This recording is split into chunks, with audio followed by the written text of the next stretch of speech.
Mark my words, Agent Zero is winning Pogchamps, no doubt about it.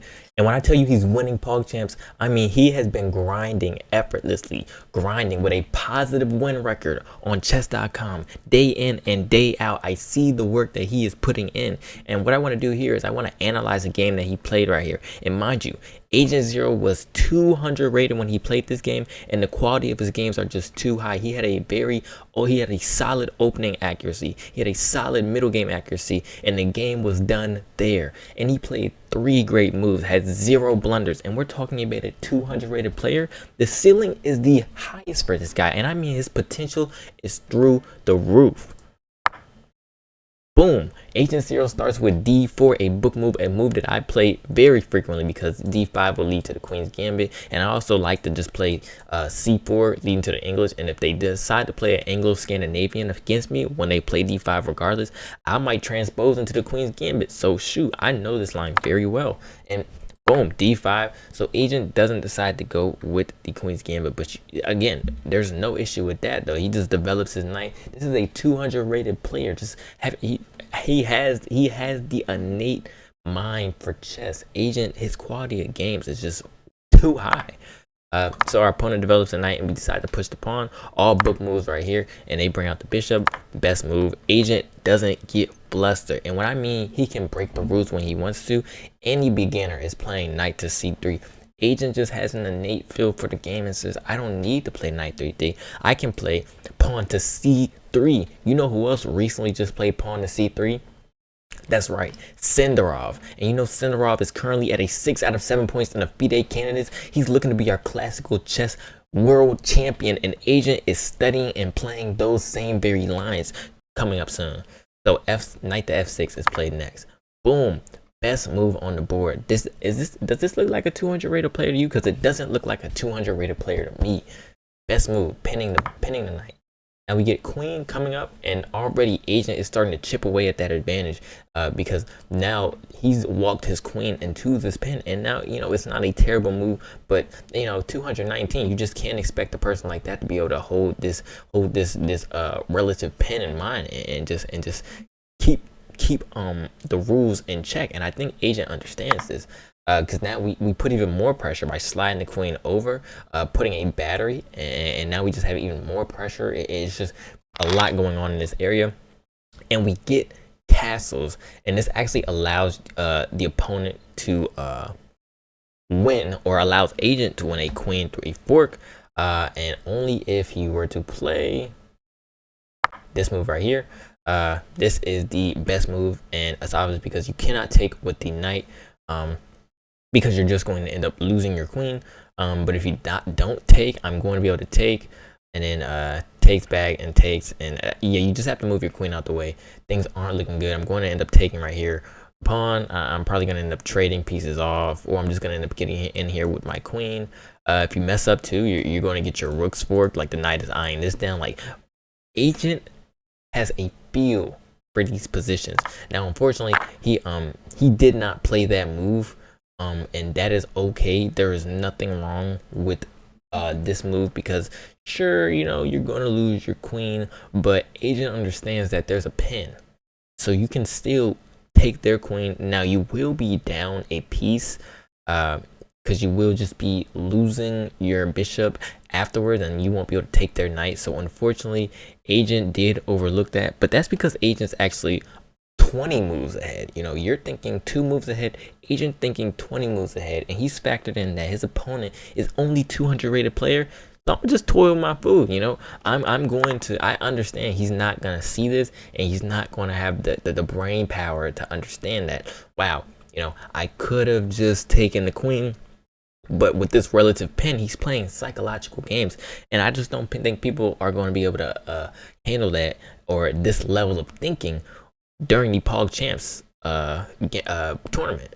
They just won't be able to. And Agent finds the only move in this position. Now, you can't look me in my eyes and honestly tell me that you think that this guy is a 200 rated player, because he immediately realizes, wow, I might have actually messed up here, but let me just take a second, take a deep breath, not get flustered, and play the best move in the position. And not just the best move, the only move in the position, because that is a great move.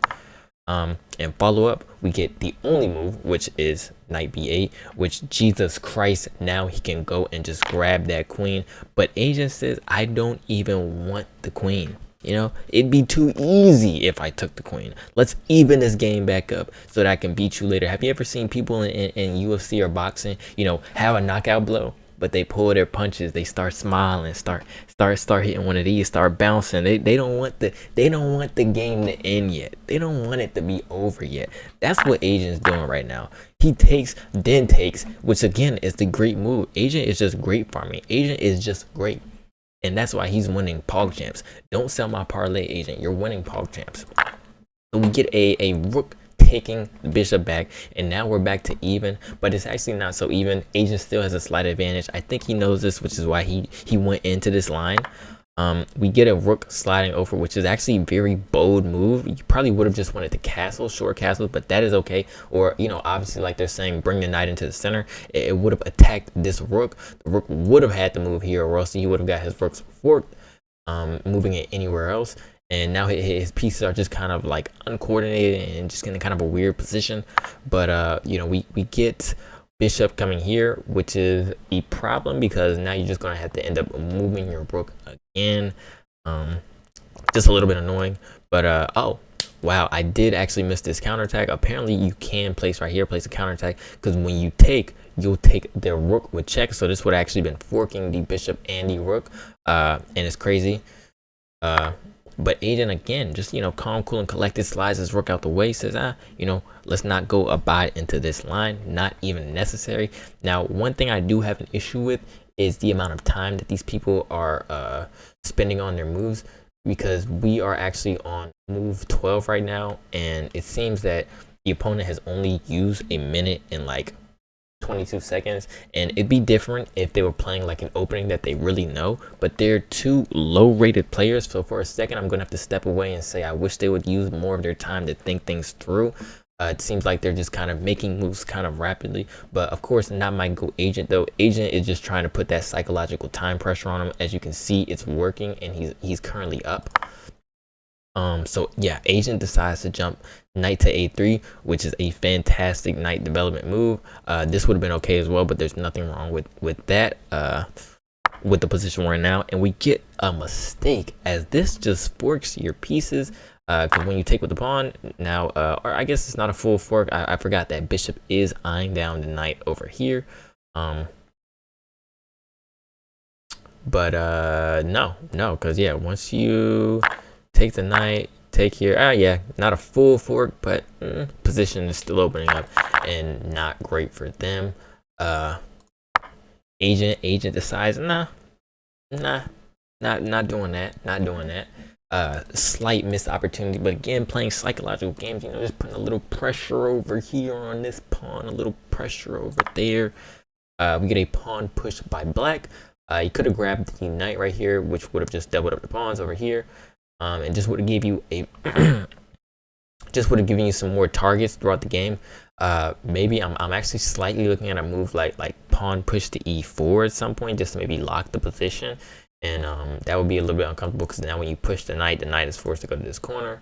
I mean, I haven't fully looked at all of it though, so I can't give a definite answer if this is a solid move. Let's actually see what the computer deems this. Yeah, they actually don't hate this move. Starting to lock the position down. This bishop is just in a fantastic spot, and just a lot of beautiful things going on here. Again, we get that slight pawn push. Opponent, not a horrible move. Now, this move is actually deemed horrendous for Agent, but again, you know, I just can't help but think there had to have been some motive behind it. Like, I just refuse to believe. Now, what this does is it really just opens up your center, because you can just take the pawn, and then once you take back, you're actually just hanging a pawn, because you're going to win a pawn. And now the center is open, so when this rook slides over, they're going to launch a vicious attack on you, and you're just not going to have any more fun playing chess. You're probably going to quit, and if you actually mess around, you might end up getting mated for when you get checked. Rook slides down here, you're going to have no more escape squares, and you actually end up getting mated. And yeah, that would have been a, or not, I'm sorry, not mated, because the pawn actually isn't here protecting this bishop. But yeah, again, you're just not gonna have a fun time playing chess anymore. You need to start calculating at least a little bit ahead. Like even in the short amount of time that I'm just kind of looking and glossing over the position, you know, you just gotta throw a bunch of stuff at the wall to see if it sticks, especially when you have minutes. But again, not my GOAT agent. I'm sure he's playing some type of psychological mind game as the opponent takes the wrong way. Like, oh my God, Valentine, that was not the shot.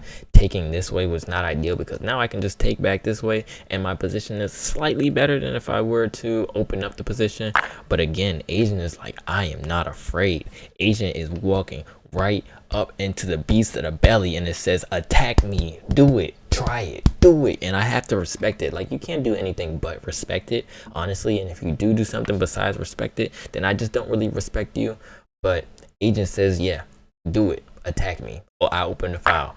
And you know what he does? He takes the pawn, which actually blunders his bishop. Boom. Agent was baiting him. Agent gave him too many options. His lobster too buttery, his steak too juicy. He had too many options, and the opponent fumbles, drops the fork on the ground, and spills his plate. The whole meal is burnt. Everything is going wrong. Agent grabs the bishop with check. He now is starting to swarm the black king. The whole thing that he set up earlier in the game is now coming to fruition. And knowing agent, he is not going to blow this position. Slides the rook over. Croom calling collected. Now we get a check from the opponent, but it's just too little, too late, as agent just slides out of danger. Yes, this would have been the better slide.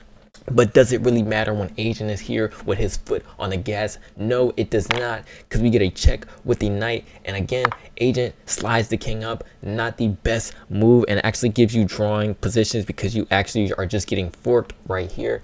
Because yeah, you get a check and you'll just grab that rook, and now they'll actually be up that piece. But let me see if there's actually any slightly better moves that I'm missing that could have been played.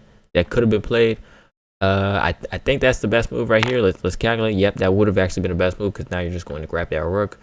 But it doesn't matter because the opponent blunders a whole knight for absolutely no reason. I genuinely have no idea what the opponent was thinking. Actually, I think I do. They were thinking that I'm playing agent 0, so I have no chance at winning, so I might as well just blunder my knight. And when I'm telling you agent is the GOAT and spots that immediately, I mean, this man thought for 11 seconds and said, yep, that's right. Actually, he thought for 2 seconds, said, yeah, that's right, smoked up a cigar and spent the last 12 seconds puffing. When I tell you agent is the GOAT, he is the GOAT. And this dude is just fumbling, throwing all his pieces, throwing all his rooks as we grab the final piece, and the opponent says, I can't take any more.